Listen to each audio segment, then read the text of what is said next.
Welcome back to Outdoors with Larry Ray, brought to you proudly by Tennessee Wildlife Resource Agency, Barton Power Sports, Sportsman's Warehouse, and Best Care Home Services.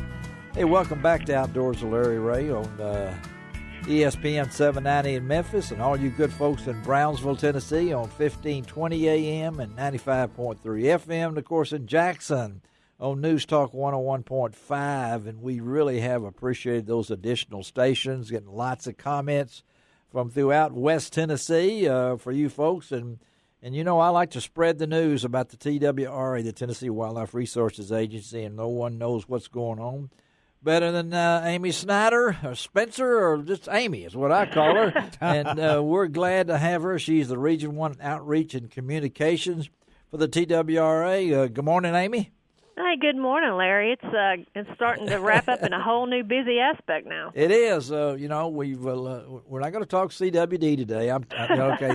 Let's just jump off that, and we're going to really focus on some good things that are coming up in your line of work. And this is a busy time for you. So let's kind of talk about. You know, Ron Wong is sitting in with me, and no one knows about the importance of boating safety than Ron, who's on the water all the time. So I'd like to start off our segment here with you, Amy, talking about boating safety. Well, the first thing I want to bring up is have a wearable life jacket for every person in the boat. Every person. And make sure the life jacket fits. No adult jackets for a child or a child jacket for an adult. Okay? They won't work. No, right. Remember, children 12 and under must wear a life jacket at all times unless you are anchored or tied off. Okay, 12 and under. Most people today enjoy the inflatables. I do too. However, they are not approved for kids under 16. Okay, folks, you heard that. They are not approved. Those inflatables, though they're a lot of fun, but they are not made for kids under 16. That's and right. Just a little stat that I like to throw out there, 83% of the people that drowned in a boating accident were not wearing a life jacket. Amazing. So life jackets save lives. Put them on.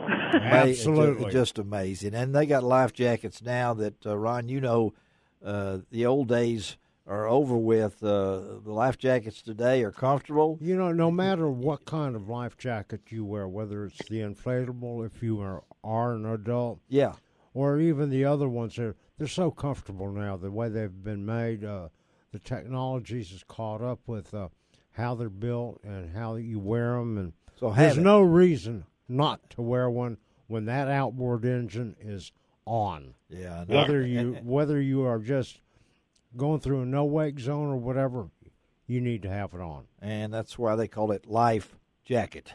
Yes, that's right. I remind everybody this time of year, because this is really the kickoff to the boating season. When you get that boat out, check everything. Make sure your life jackets are in working order. Make sure you have a throwable, which is a square cushion on boats 16 foot or longer. Check your fire extinguisher. That's one of the most common. Yes, that's the most common violations we see. And make sure your registration on your boat is current. That's another one that we see where people, oh man, I forgot. Just go. It doesn't take but a minute to check those things. Right. You got to have those in just about 3 weeks or so, or 2 weeks. We'll have Memorial Weekend. That's kind of the kickoff. It is. And that's why we wanted to touch base with Amy before that, so you'll be prepared. But not only that, Amy, there's some other things going on in West Tennessee that I know that you're up to your neck in. So talk about some other things.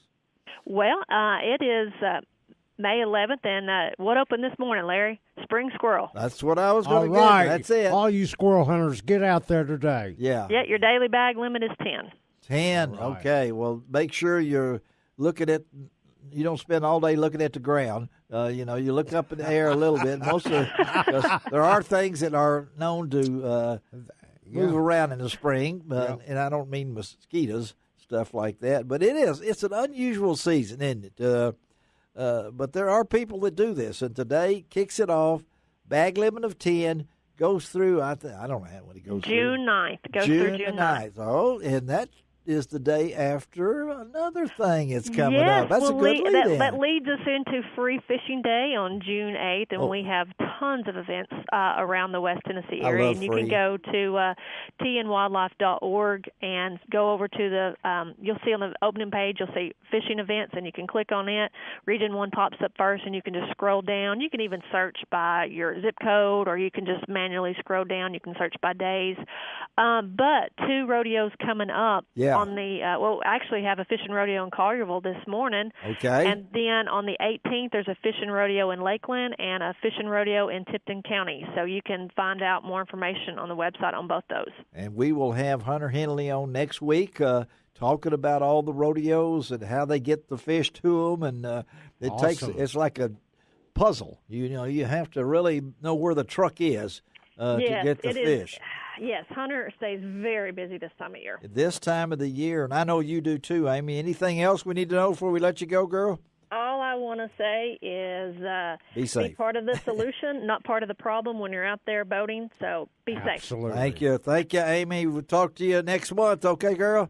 All right, see you. Thank you. All right. Amy Snider-Spencer. She has some great information. Yeah, and that's what she, of course, her husband is Bubba Spencer, and he is one of the Hardeman County wildlife officers. But, Ron, we mentioned that right now, boating safety.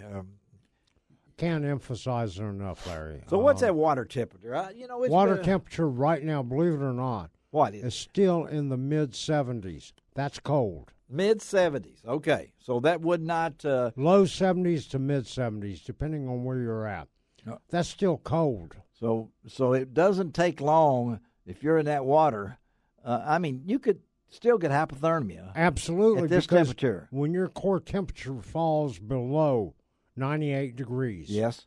I think there's a time limit there that you have. No, you do. It's like 20 minutes. Yeah. So don't think just because it's been 86 degrees. But the other part of that is, Larry, that's why they say it's accidents. You never know when they're going to happen. Yes. Yeah. And very well to not have one on and not have enough life preservers in your boat. So you watch these that's pros. One of the things that TWRA asks.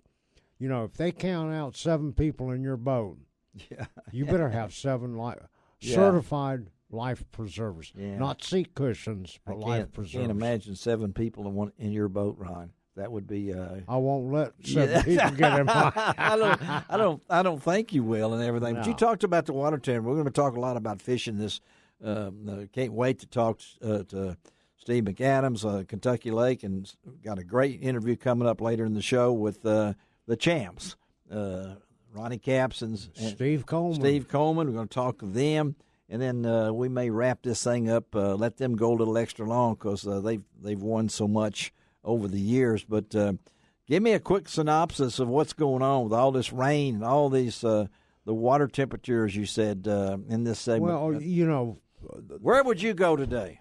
Where would I go today? Where are you going today? That's not the.